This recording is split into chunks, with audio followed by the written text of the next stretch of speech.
Bing. Buzz. Another email. Another text. Another breaking news alert shoving its way on your screen. You wake up, you instantly turn on the news. You commute, you blast your favorite playlist. You wait in line for coffee, and boom, out comes the phone for a quick scroll.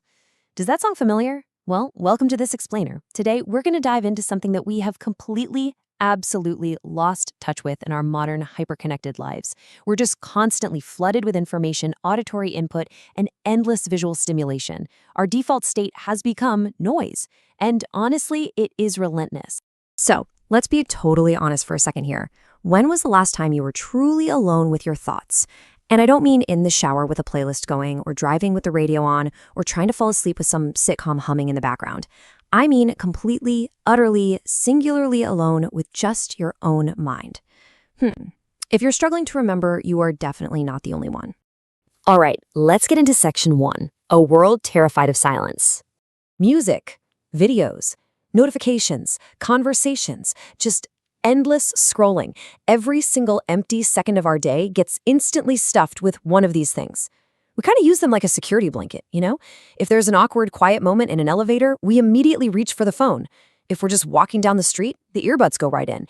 It's like the very idea of just being alone in a quiet space has become dangerous to us, like something we actively have to avoid at all costs.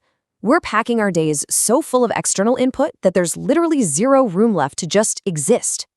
So the crucial point is this profound reality. We live in a world that is terrified of silence.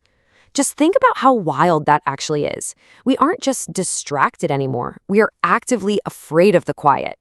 We're terrified of it because of what might actually happen if we were forced to sit down and listen to our own internal voice. Moving right along to section 2, loneliness versus solitude. Now, we constantly mix these two ideas up, but they are polar opposites. Loneliness is that feeling of emptiness because no one is around. It's an external absence that triggers internal pain. But solitude is feeling totally complete even when you're by yourself. Solitude is this positive, intentional state. It's not about lacking other people. It's entirely about the presence of yourself. And you know, when we actually lean into that solitude, incredible things happen. Did you know some of the absolute greatest ideas in all of human history were born in moments of total silence? On top of that, some of the deepest, most profound emotional healing didn't happen in crowded rooms or loud therapy workshops, but when people finally just sat completely alone with their own thoughts. Silence basically creates the blank canvas our minds need to finally do the deep work.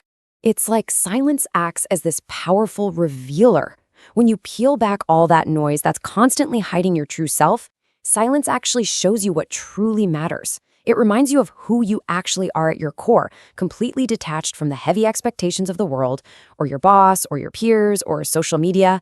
It strips the whole shebang down to just you.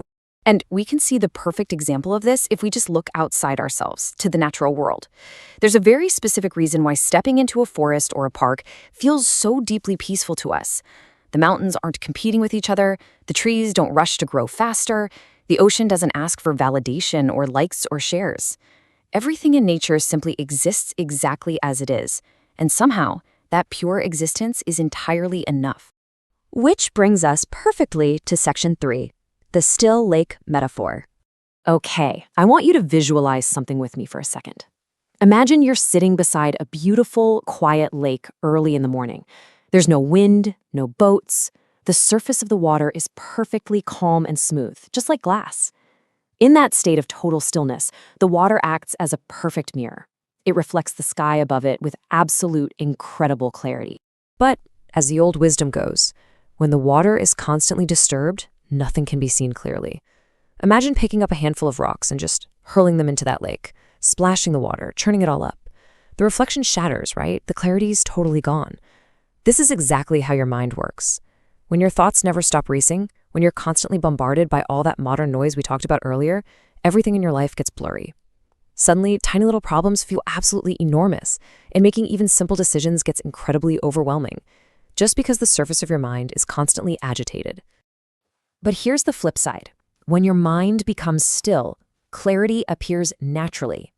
You don't always need to go out and frantically search for better answers. You don't need another guru, another article, or more advice to solve your problems. Sometimes, just like letting that lake settle down so it can reflect the sky, you simply need a quieter mind. The answers are already in there. You just need the stillness to actually spot them.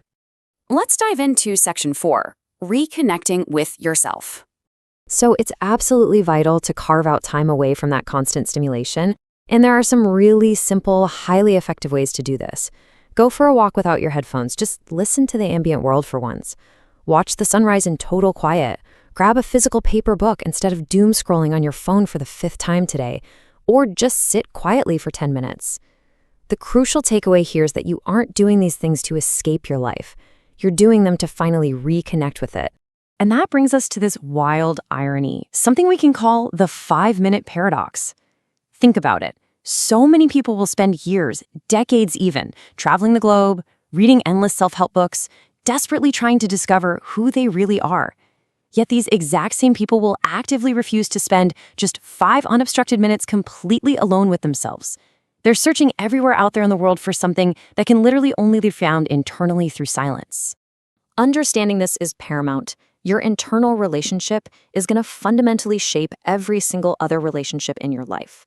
If you can't enjoy your own company in silence, let me tell you, no amount of external success, no big promotion, no massive bank account, no level of social status is ever going to make you feel complete.